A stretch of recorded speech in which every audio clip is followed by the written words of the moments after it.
and we're still continuing on a week. And a couple of days back, I made you that yummy pumpkin butter, and I'm going to do some good stuff with that pumpkin butter coming up.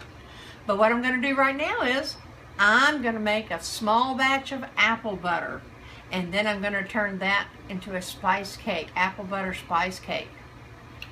And that'll be another video, but this is good just on toast or whatever. There's so many uses for it, but I don't need a huge batch. I'm just making this small batch, a little bit for toast and stuff, and then the rest of it will go into the cake. So what I've got here is I've got 3 pounds of apples, and I use a little lemon juice, but I took a phone call and they're okay, they're fine, but they are starting to turn brown, so I do want to get them in this crock pot. And I've got 2 cups of brown sugar. So 3 pounds of apples, and for me, that was, I'm using a mix of Golden Delicious, Ambrosia, and Gala apples. And they're about this size, they're not the real big kind. So accordingly, this is about the size of a, well, it's a lot smaller than a regular baseball, but it's bigger than a golf ball. So kind of in between. Because I know you probably can't tell by the size of my hands. I don't have huge hands, so that'll give you a guide. But anyway, these are the kind that usually come in the bags, and I just grabbed a couple bags, and I still had some ambrosia apples, so I just mixed them up. But what I was trying to tell you is I've got 3 pounds of this, and for me, it worked out to be about, of course, like I said, I had different size, had different types of apples, but it was about 12 apples worth of that size that I just showed you. If you got bigger apples, you might not need to go.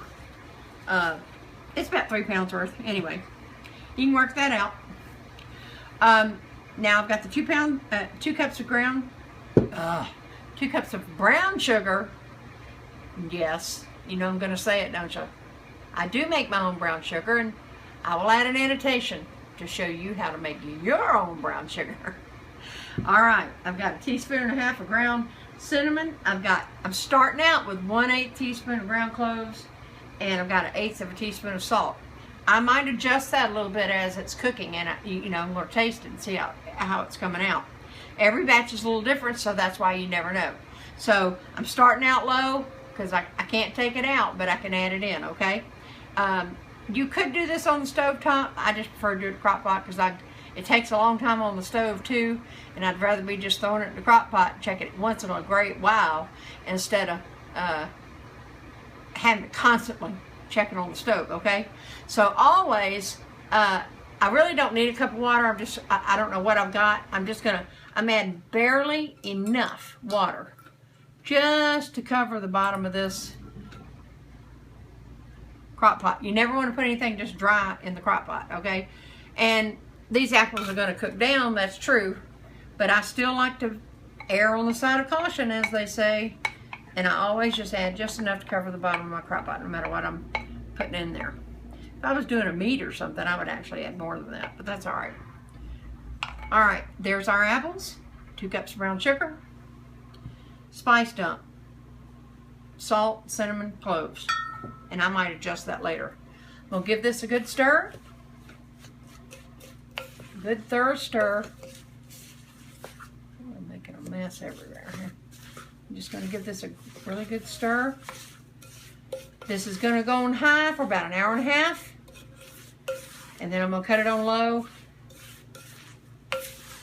Oh, I'm thinking about 4 or 5 hours, maybe a little longer. We're going to have to see. Sometimes up to 8 hours. But I dice mine really fine, which is also unfortunately helping it to turn brown quicker. But I was out of my fruit fresh, and I used lemon juice, but then if I wouldn't have taken that phone call, but hey, it was a good phone call, so can't complain. And you won't be able to tell this after I make it because apple butter's going to turn brown anyway, right? It won't matter, that flavor's in there.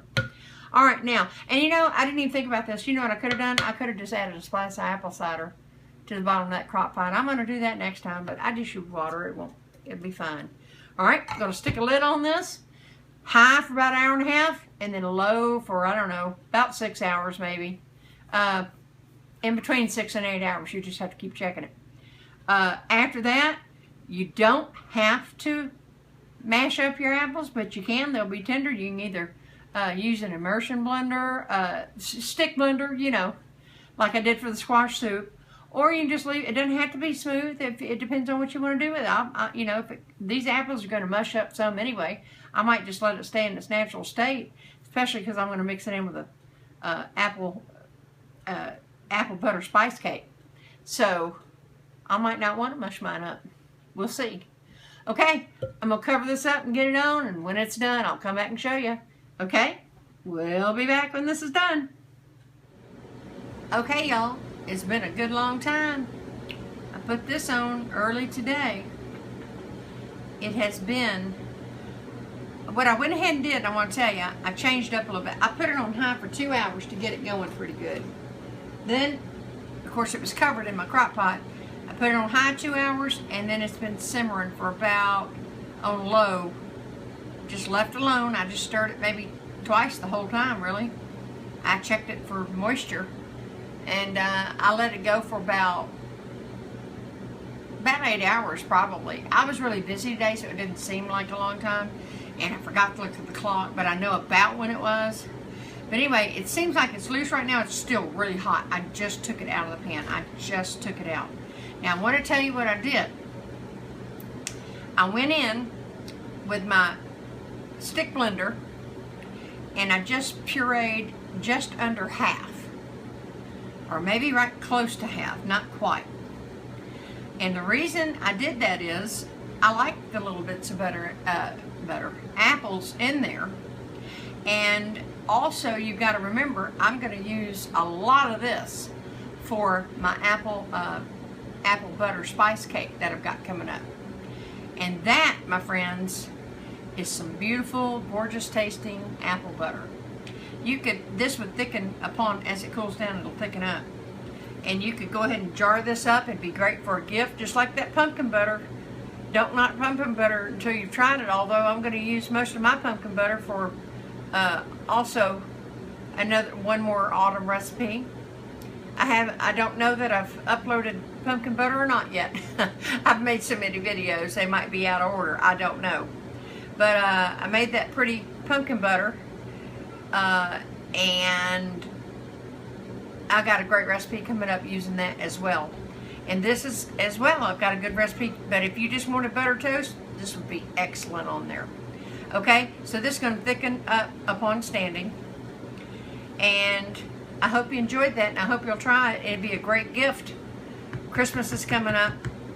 It'd be a great, if you had one of pumpkin butter and one of the apple butter, it'd be a fantastic hostess gift or a Christmas party gift or anything like that. And one more note, a lot of people make apple butter in the crock pot with applesauce. I've done it before. I haven't done it in a video, and maybe I'll address that another time if it seems like anybody's interested, really. But for this, I wanted the bits of apple in the butter, and that's why I went with this. And the apples looked great anyway, so I didn't mind doing it a little bit. And but just like when I did that pumpkin butter, I used canned pumpkin butter, so I'm not above using applesauce, I'll tell you that.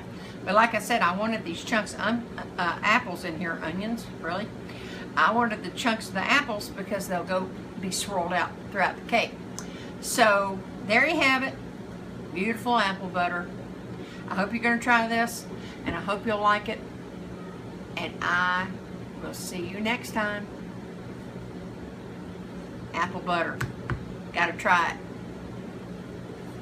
See you next time. Bye-bye.